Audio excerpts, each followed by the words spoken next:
Today I had the privilege of speaking with Dr. Emanuel Cleaver. Now, Dr. Cleaver is the senior pastor at St. James United Methodist Church in Kansas City. He's also a community leader, author, and engages and helps many pastors.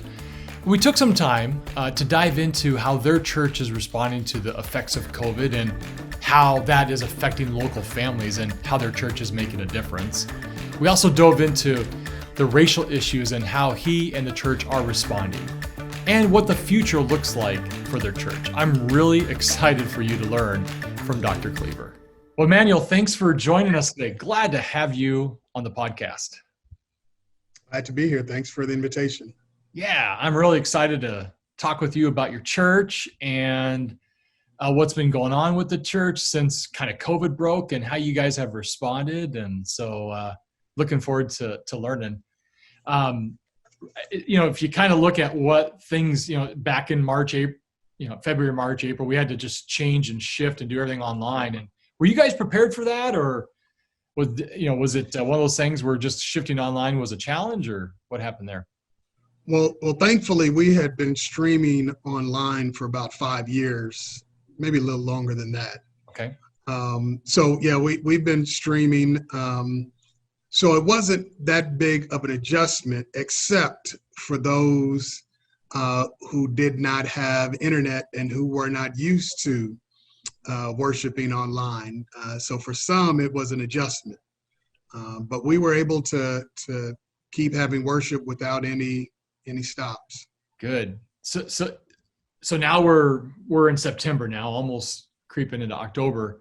How's your congregation doing? Are they itching to get back, and are you back, and what's that look like? So we elected to not meet in person until next year. So I think there are some who want to get back but understand, as the cases haven't really slowed down here in the county. In fact, our governor just tested positive in Missouri. The governor and his wife just tested positive for COVID. So they understand, but I do think people are longing to get back together. So we've been doing every first Sunday our parking lot communion, where people come to the parking lot and we take all the precautions and have communion. And people have been showing up, which shows, people are itching to get back and fellowship and worship together. Yeah. I in talking to a lot of churches, we're seeing they're trying things. They're trying just to get the community back together because they recognize, we're wired to be in community, right? That's kind of how God made us. And some churches are going, we're having struggle getting them back because we're doing such a good job of creating a very comfortable sit at home in your PJs and just watch church. But it'll be interesting when it comes to the new year, how you're gonna get everybody to come back. But I bet you do have those people that are really missing it.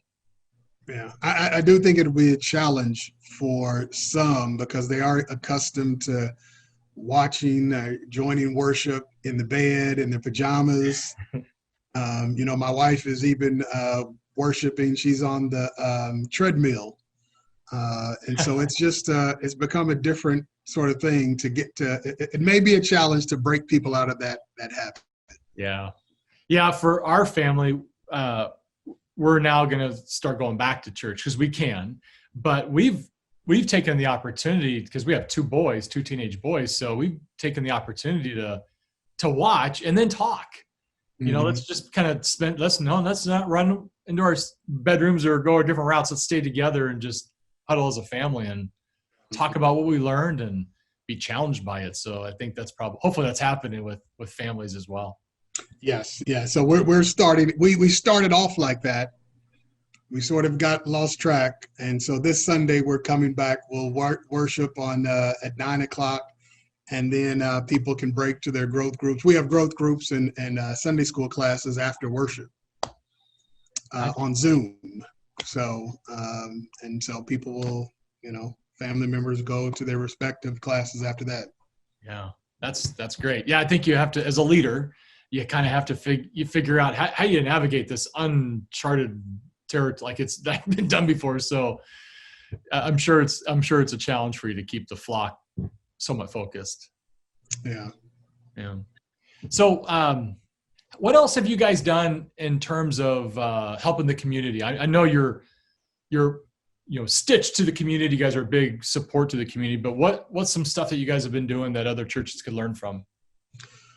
Well, right now we have 50 kids in our building, our Purcell campus, because the schools are not meeting in person, and these kids don't have internet access at home, and or their parents can't stay home with them. So they're elementary school kids. And so we're able to spread them out in various classrooms to social distance and to have internet access, to have adult supervision as they are doing classes online. Wow. Yeah, I think that's, at least where I am, that was a big issue. Yeah. Kids they would struggle, especially the younger kids, which my wife's an elementary teacher. So I hear it firsthand. Yeah. What a great We're also still doing our food pantry, both campuses. At the Purcell campus, the larger one, we have a food pantry every single week. The South campus, we're doing it every month. We've had several COVID testing stations here throughout the time at both campuses. And voter registration, we're doing that this Sunday in our parking lot. So we've utilized our parking lots a lot in the last few months. Yeah, that's smart. That's fantastic. Anything you can do, like the church just stepping up. And I heard a quote, when the world hit pause, when this all broke, the church hit go, and sounds like that's exactly what you guys, not that you haven't been doing that, but just probably more intentional and probably a bigger scale, like bringing kids into the church. Right. Yeah, that's pretty cool. Yeah. Well, so we're in a time right now where it seems like our country is just being turned upside down. All the racial issues, the election going on, all the COVID things with the illness, plus then the economic downfall from that, people losing their job and all that kind of stuff. As a leader, how are you navigating that and leading your flock and in your congregation? And what can we learn in the Big C Church from things that you guys are doing and from your leadership? That's what's been making this period so hectic and keeping me busy with all of the things going on. We are one of the things that we're doing, because there has been a history of tension between minority communities and law enforcement. It's nothing new. It dates back decades, maybe centuries. We are a part of an initiative here in Kansas City where faith communities are partnering with the Kansas City Police Department. One, to really help reduce crime, but also to build some bridges. And I don't say, to rebuild, because I'm not sure they were ever there, but to build some bridges. So we've started that, and that's been about a month ago. We have been involved in some protests and rallies. In fact, last night I canceled Bible study because some of the other faith leaders and I thought it would be good to go down where the protests were happening and sort of stand between police and protesters to make sure things remain peaceful. So I canceled Bible study, and we had several members show up for that. And we did that last night, but we also did it several weeks ago. And I discovered, it was shared that when the faith leaders went down, when protests were happening a month or so ago after George Floyd, the pastor stood between police and protesters. That was the most peaceful night in Kansas City. Really? And every night after that was peaceful. So it just spoke volumes as to, the influence that the church still had. I didn't think that a lot of these young folk would even listen to a bunch of clergy. But to my surprise, that there was still a level of respect, and they followed. And so just getting involved with some of those things. Also, not just working with the police department, but also calling for some changes here in Kansas City with the way policing happens.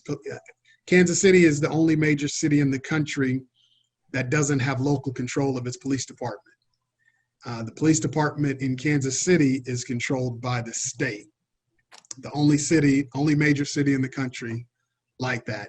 And it dates back decades when there was a lot of corruption politically in Kansas City. Tom Pendergast, I don't know if you're familiar with that name. And so one of the things that we have been working on is getting local control, but also an independent police review board to handle complaints. And, from my perspective, it protects police, but it also protects the community on both sides. So it's just been a lot of work, and the church has been very supportive in those efforts. Yeah. Well, of all the people who should be doing that, it's somebody like you, a God-fearing, Christ follower leader who has a voice. And I want to say thank you for that work you're doing, because you're an influencer and you can make things happen. I think that's if we're not doing things, then we're a part of the problem instead of a part of the solution. Right. So what would you say to your white pastor leaders as well? How do you start to affect change inside of your own congregation? And because I talk to a lot of churches, and we look at their church, and no doubt it's all white with a little bit of ethnic diversity, but a little bit. But then you look at the staff page, and you can get a pretty clear picture. So how does a church move forward in that? If to truly be what I think heaven's going to be like, which it is going to be like that, you're going to see all kinds of color, which is going to be beautiful. But what does a church need to do, or where do they start? I think one, having conversations. We've actually developed a partnership with the largest United Methodist Church in the country, which is in Leawood, Kansas, Church of the Resurrection.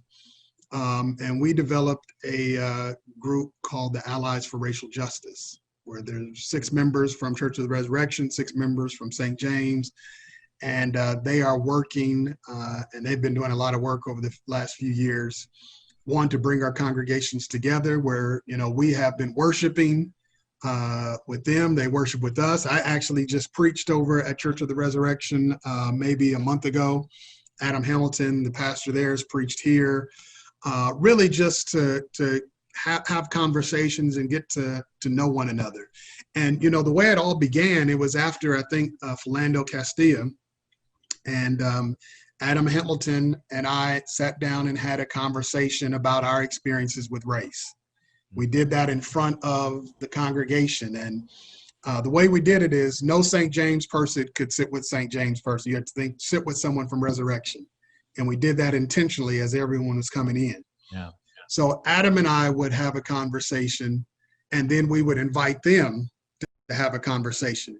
And then we'd come back and we'd go back and forth. So first they would hear their pastors talk about uncomfortable experiences around race. And then we invited them to have the same. And so from that, the partnership has grown. So I would encourage churches really to start there, and really develop partnerships or fellowship with congregations that are not like their own.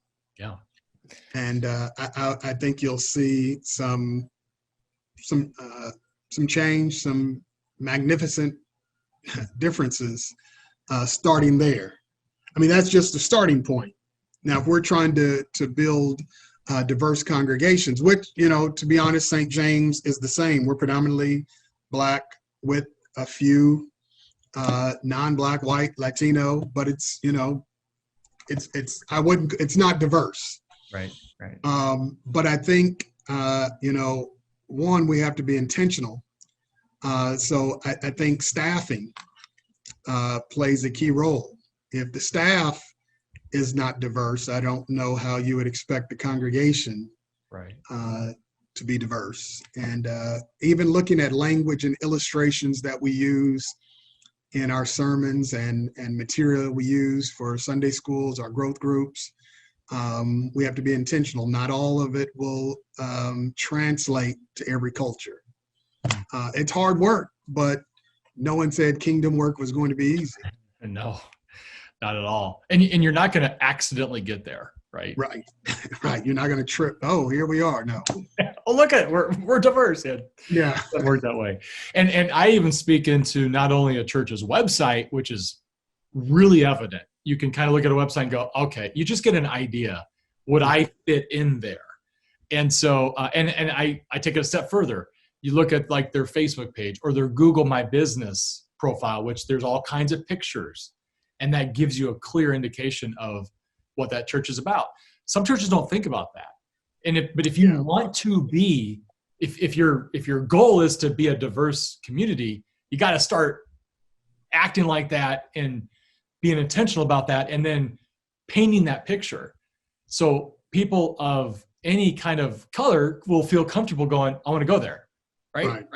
And they're obviously accepted and welcomed. And that's, I mean, that's for, at least from our perspective, like, that's a good starting point. But I really love your, first, we just got to develop a relationship and have a conversation, start talking. Absolutely. Really valuable. So where do you think we go from here? I mean, I bet churches are like, oh, they were so looking forward to 2020. And then, all this stuff that hit, it's like, oh, we can't wait for 2021.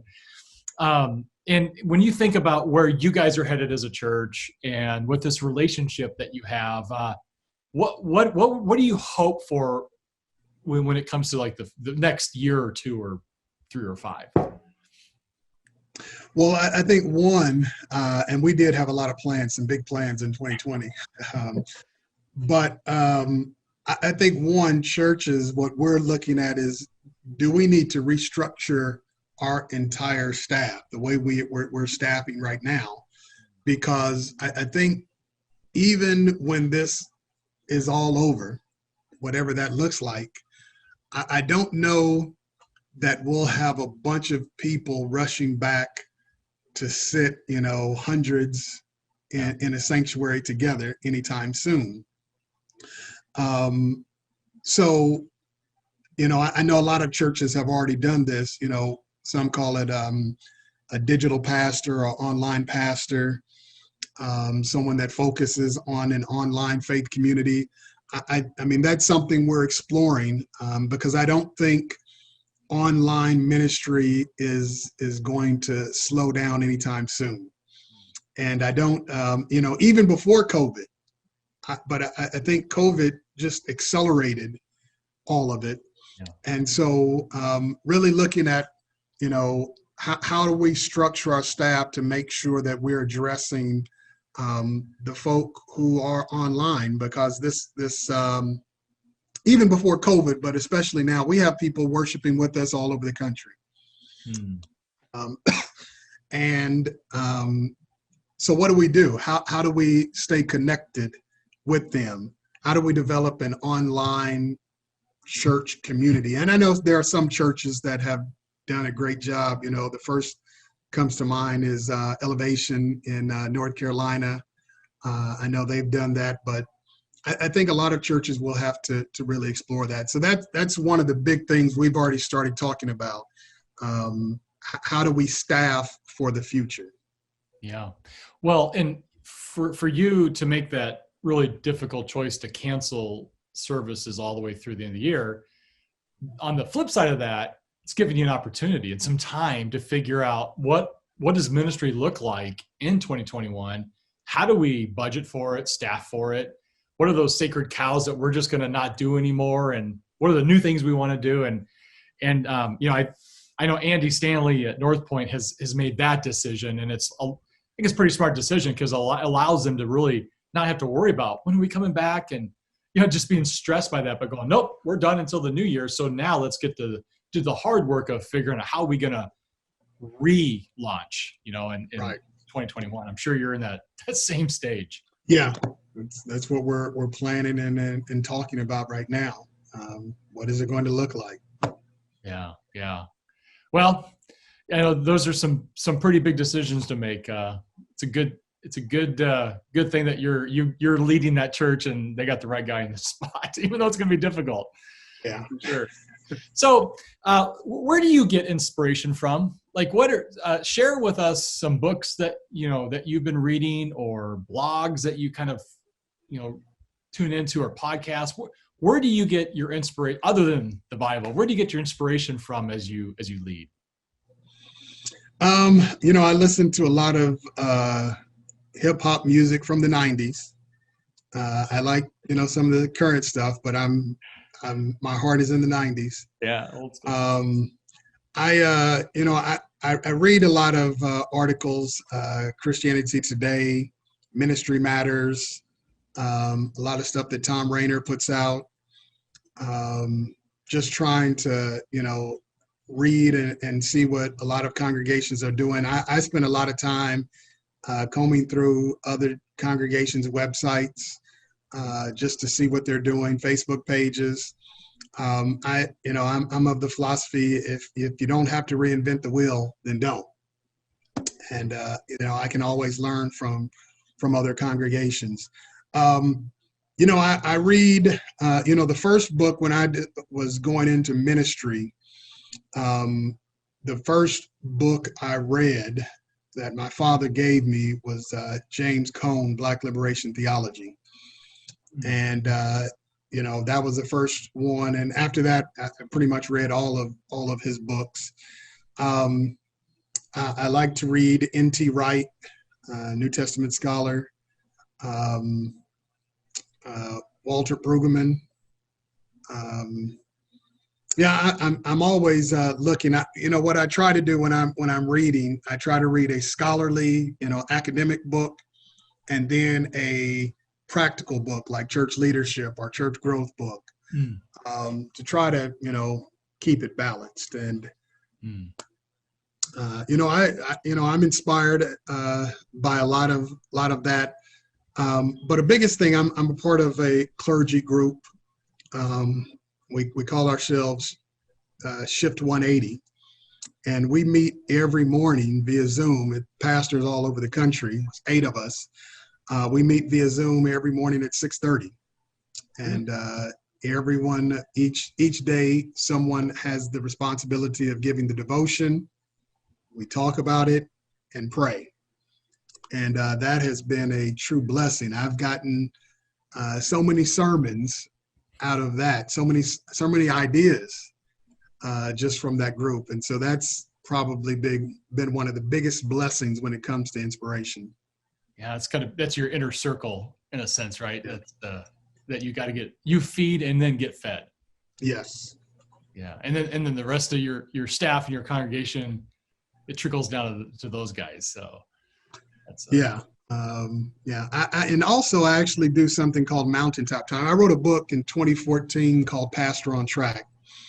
And, because I came to the conclusion that what we learned in seminary, no one ever taught us how to be pastors. There's no class that says, here's what a pastor ought to do. Pastors learn what to do based on what the previous pastor did or did not do. And that becomes your job description. And so the book is really about what pastors do. And one of the, our biblical perspective, what our pastors are supposed to do. And the last chapter is, I call Mountaintop Time, where you get away and really hear from God, vision, plan. And I do that, like I'm doing it pretty soon for 2021. And I think my staff hates when I come back from that, because that means we have some work to do because I come back with a plan. So it's not a vacation. It's not a respite. It is simply, and I spend time about 2 weeks every day at a local seminary, the library. They have a little small cubby where I can go in, pray, read, study, and I come back with a plan for each year. It's like your little mini sabbatical, right? Yeah. Now, I do think I need a longer one, but yeah, it is. It is like that. Yeah, our pastor does that as well. Instead of taking like a 6-month sabbatical every 8 or 10 years, he takes a month or so off every summer and allows others to preach. But it gives him time to just kind of unplug and get realigned and refocus with God and where the Spirit is leading him. And it sounds like he comes down and he says, "Okay, guys, this is what we're going to do." And I think that's right. Every leader needs that, and I believe so. Yeah. And you can, because especially these days, somebody in your position and your authority and leadership, you're being pulled in so many directions that are even maybe outside the church, that you really need that intentional, okay, guys, I need to focus here. And it's a one of the, and I got an example of 5 other pastors around the country who do that. One is a friend of mine, Matt Biaski, who pastors the Gathering in St. Louis. And I quoted him in the book, and he said the reason he does it is because he found himself, you can get caught up working in the church, but pastors sometimes need to work on the church. And it just made sense. You can get caught up in the day-to-day and some of the small things, not that they're not important, but we can lose focus on the bigger picture. Yeah. Well said. That's great advice for every leader. Yeah. You get so far into the forest, you're like, there's trees around me, Right. Can't even see them. Yeah. Exactly. Yeah. Well, thank you so much. I appreciate your time and your insight and wisdom. A lot to learn and chew on as leaders. And my prayer for you guys is, as you guys, Kansas City is one of my favorite cities. I'm born there and love Kansas City. And as you guys are making a big difference, sounds like you're making a huge difference there. Just pray that you guys, that God keeps guiding you and building His church in your church, right? And that's a diverse church. We're all disciples and following Jesus, and that's the goal. Absolutely, that is our goal, and with God's help, we'll get there. That's right. Amen. All right. Well, thank you so much, and we'll talk to you soon. Oh, thank you. All right. God bless. Bye-bye. Well, thank you, Dr. Cleaver. You're an inspiration and a model of what leadership looks like when it's tough to lead. We all have to do work when it comes to the racial issues in our country, and I firmly believe the church should be the most prominent voice to speak truth to people, all people. Dr. Cleaver, his idea that in order to change, conversations need to happen first. That is great advice. Relationships need to be forged. You're not going to wander into becoming a multi-ethnic church. It's not going to happen. You have to focus on being a multi-ethnic church and take the advice of Dr. Cleaver. Go build relationships with others who are not like you. Just start there. Well, my prayer, my hope is that you lean on God and ask for His wisdom as you consider becoming a more multi-ethnic church. Thanks for tuning in. Until next time, God bless.